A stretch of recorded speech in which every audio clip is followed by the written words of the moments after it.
तो कर्नाटक की प्रदेश कांग्रेस कमेटी की बैठक हो रही है, जिसमें आपको बता दें कि राहुल गांधी संबोधित कर रहे हैं। चलिए आपको सीधे बेंगलुरु से लाइव तस्वीरें दिखाते हैं।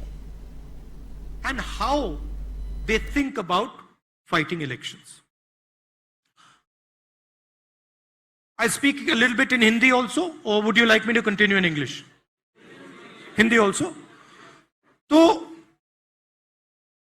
देश के सामने, कर्नाटक के सामने सबसे बड़ा मुद्दा बेरोजगारी का है, जो हिंदुस्तान का इकोनॉमिक कोलैप्स हुआ है। महंगाई बढ़ी है, बेरोजगारी बढ़ी है, और जो जनरल हमारी जो स्ट्रेंथ होती थी, हमारी अर्थव्यवस्था, वो जो कमजोर हुई है, वो हिंदुस्तान के सामने सबसे बड़ा मुद्दा है। नोटबंदी के कारण, गलत जीएसटी के कारण, किसान बिल के कारण ये देश को नुकसान हुआ है। और आज देश की हालत यह है कि बीजेपी की सरकार चाहे भी वो देश को रोजगार नहीं दे सकती है। क्यों? क्योंकि जो शक्ति देश को रोजगार देती है, जो हमारे स्मॉल एंड मीडियम बिजनेसेस हैं, जो छोटे बिजनेसेस हैं, उनको बीजेपी ने खत्म कर दिया है, नष्ट कर दिया है। तो आज का हिंदुस्तान अपने युवाओं को रोजगार नहीं दे सकता है, और इससे देश को जबरदस्त नुकसान हो गया है, और इससे भी ज्यादा नुकसान होने वाला है। अब ये जो मुद्दे हैं, इन पर बीजेपी बात नहीं कर सकती है, क्योंकि उनका रिकॉर्ड बिल्कुल क्लियर है, सबको दिख रहा है। पहले मोदी जी आते थे, चुनाव के समय भ्रष्टाचार की बात करते थे।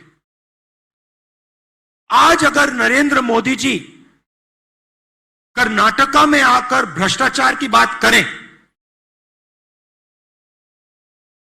तो सरकार 40% सरकार मानी जाती है। कर्नाटका में आकर अगर नरेंद्र मोदी स्टेज पे कहे कि मैं भ्रष्टाचार से लड़ना चाहता हूं, तो शायद पूरा कर्नाटक हंसना शुरू कर देगा। पूरा कर्नाटक कहेगा कि ये क्या बात कर रहे हैं। देश की सबसे भ्रष्ट सरकार कर्नाटक में है, 40% सरकार है। कांग्रेस पार्टी ने नहीं कहा, कॉन्ट्रैक्टर्स कह रहे हैं।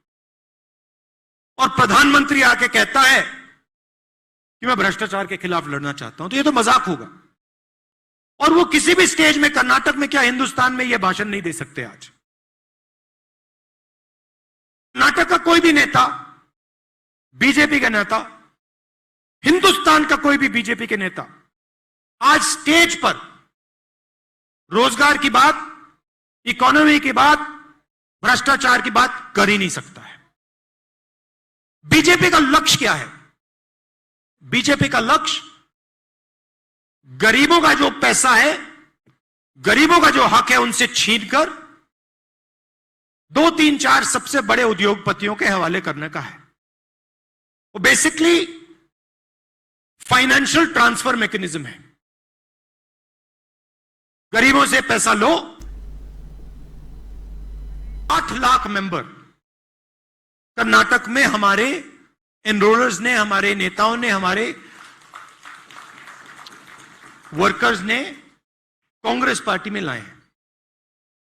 60 लाख कोई छोटा नंबर नहीं है, और इसमें से बहुत सारे जो मेंबर्स हैं वो युवा हैं, नए मेंबर्स हैं, नई सोच के साथ कांग्रेस पार्टी में आए हैं। इस चुनाव में हमें 2 चीजों पर फोकस करनी है, युवा और महिला। युवा और महिला। और जहां भी हम युवाओं को और महिलाओं को आगे ला सकते हैं, चाहे वो टिकट डिसीजन में हो, चाहे वो संगठन में हो, हमें अपनी पूरी शक्ति के साथ उनको आगे लाना है। एक तरीके से हमें कर्नाटक को एक नई कांग्रेस पार्टी दिखानी है, जो मुद्दों पे लड़े, लोगों को एक साथ लाने का काम करे, और जो बीजेपी के झूठ हैं उनको पब्लिक के सामने क्लैरिटी के साथ रखे। हमारी जब सरकार थी, हमने कर्नाटक में, दिल्ली में बहुत अच्छे काम किए थे। हमारा रिकॉर्ड, कर्नाटक की सरकार का, सिद्धरमैया जी की सरकार का, हमारी कांग्रेस पार्टी की सरकार का जो रिकॉर्ड है, बहुत अच्छा रिकॉर्ड है और बहुत अच्छा परफॉर्मेंस रहा था। तो उसे भी हमें दोहराना पड़ेगा, लोगों को बताना पड़ेगा हमने क्या किया था और आने वाले समय में हम क्या करने जा रहे हैं। तो ये मेरा आपके लिए मैसेज है, 150 सीट से एक कम सीट नहीं लानी है आपको। और आखिरी बात, सिद्धरमैया जी, डीके शिव कुमार जी, खारगे जी, जो हमारे सीनियर लीडर्स हैं, आपको तो मैं बहुत अच्छी तरह जानता हूं। काफी समय में पिछले चुनाव में आपके साथ घूमा, और मैं आपको कहना चाहता हूं कि सबसे जरूरी चीज, और वो मुझे दिख रहा है कि हो रहा है, सबसे जरूरी चीज, आप सबको एक साथ लड़ना पड़ेगा। आपकी सबसे बड़ी जिम्मेदारी, जिसको आप पूरा कर रहे हो मगर और गहराई से पूरी करनी पड़ेगी, आपको सबको एक साथ मिलकर 150 सीट कांग्रेस पार्टी को जितवानी है। तो ये मेरा मैसेज था। जहां भी आप चाहो, जब भी आप चाहो, मैं हूं। आप मुझे जहां भी ले जाना चाहते हो, कर्नाटका के कोने कोने में मैं आने के लिए तैयार हूं। और ज्यादा समय नहीं बचा है, मगर मुझ में पूरा भरोसा है कि भारी बहुमत से कांग्रेस पार्टी कर्नाटक में चुनाव जीतेगी, 150 सीट से ज्यादा जीतेगी, और फिर हम ऐसी सरकार बनाएंगे